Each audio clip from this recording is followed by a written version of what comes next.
Orang mungkin tidak lagi menggunakan tentera untuk menyerang sesebuah negara. Orang mungkin tidak perlu lagi menurunkan tentera melalui udara untuk menyerang sesebuah wilayah. Tapi, orang menggunakan cuaca untuk menyerang sesebuah negara.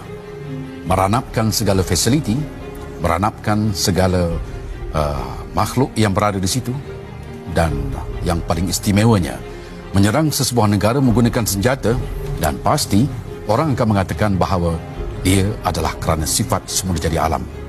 Namun benarkah tsunami yang menghantam Aceh dan benarkah tsunami yang menghantam Jepun merupakan satu perkara yang berlaku dalam semula jadi cuaca, ataupun ianya adalah berpunca satu perlakuan yang dilakukan oleh satu teknologi yang dinamakan sebagai HARP. HAARP yang seperti yang telah pun kita katakan tadi merupakan satu projek rahsia yang digunakan oleh Tentera Udara Amerika Syarikat, Tentera Laut Amerika Syarikat dan beberapa buah universiti di Amerika dan letaknya di Alaska, dan salah satunya merupakan salah satu daripada senjata paling canggih yang digunakan oleh manusia pada hari ini, dan juga merupakan salah satu teknologi yang dikaitkan dengan Dajjal Al-Masih.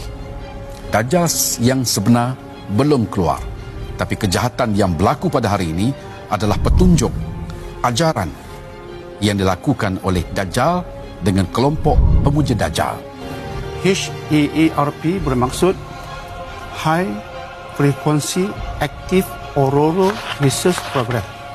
HARP, HAARP memanfaatkan lapisan ke-6, iaitu ionosfera, dengan menembak gelombang elektromagnetik tertentu ke ionosfera, maka ia melahirkan suatu perubahan di lapisan ionosfera itu. Perubahan itu akhirnya berpatah balik ke muka bumi dengan menggunakan teknologi, kemudian kesannya boleh mengubah cuaca. Wah, ini menakutkan. Boleh mengubah cuaca. Sebab itu, ketika HARP diwujudkan, termasuk di Alaska yang Tuan Haji sebutkan tadi, ada kebimbangan dari pihak-pihak saintis, dan di tahap malah European Union menimbulkan rasa bimbang. Kebimbangan itu disebabkan mereka merasakan ia boleh disalahgunakan. Jadi sudah pasti Amerika menafikan. Ya. Amerika menafikan bahawa disalahgunakan. Mereka hanya mengatakan ia digunakan untuk mengkaji cuaca, dan dia juga digunakan untuk memudahkan sistem komunikasi. Ya. That's all, kata Amerika. Tetapi bahagian penyiaran Kanada, CBC, History Channel dan European Union mengatakan tidak, there is something sinister about this. Ada benda yang tak kena tentang ini. Cuaca ini menjadi senjata. Negara itu I benci. I ubah cuaca berkaitan negara itu hingga lahirlah mungkin gempa bumi yang tak pernah berlaku untuk menghancurkan negara yang I benci itu. Ya. Mungkinkah itu boleh berlaku? Sistem HARP menunjukkan ia boleh berlaku seperti itu. Dan ini nak kita kaitkan dengan hadis Imam Muslim berkaitan Dajjal. Dajjal berdasarkan sabda Nabi SAW merupakan seorang yang terkutuk yang akan mengatakan kepada langit, wahai langit, turunlah hujan. Hujan pun turun. Wahai bumi, subuhlah kamu. Terus subuh.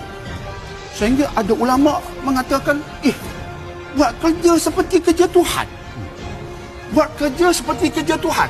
Mengarahkan langit. Langit ikut saja perintah Dajjal dengan menurunkan hujan. Tapi hari ini kita sudah boleh memahami bahawa sabda itu ada sesuatu yang tersirat di sebaliknya. Ya. Sebagaimana yang pernah ditulis oleh seorang tokoh dari Austria yang memeluk Islam. Nama Islamnya Muhammad Asad.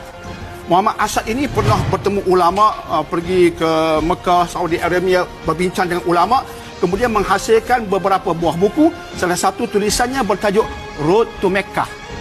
Road to Mecca. Dan dia mengatakan dalam buku itu, Dajjal ini merupakan satu makhluk perosak yang dilaknati Allah yang menguasai teknologi. Jadi ditafsirkan hadis-hadis seumpama yang kita sebutkan tadi kepada penguasaan teknologi.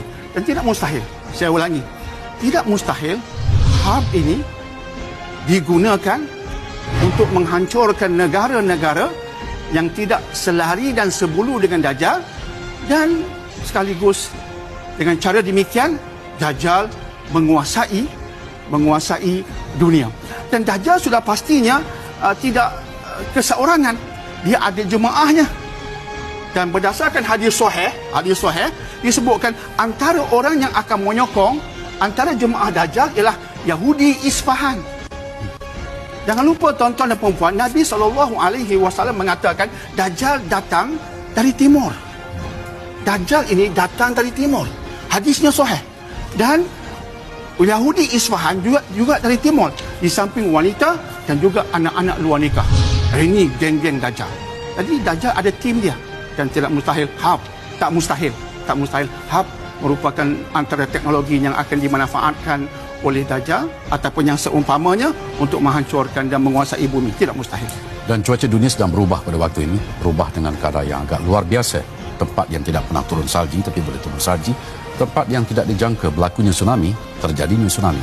Apakah ini merupakan satu petanda bahawa dunia telah penakhir zaman dan teknologi Dajjal telah mencapai ke tahap kemuncaknya?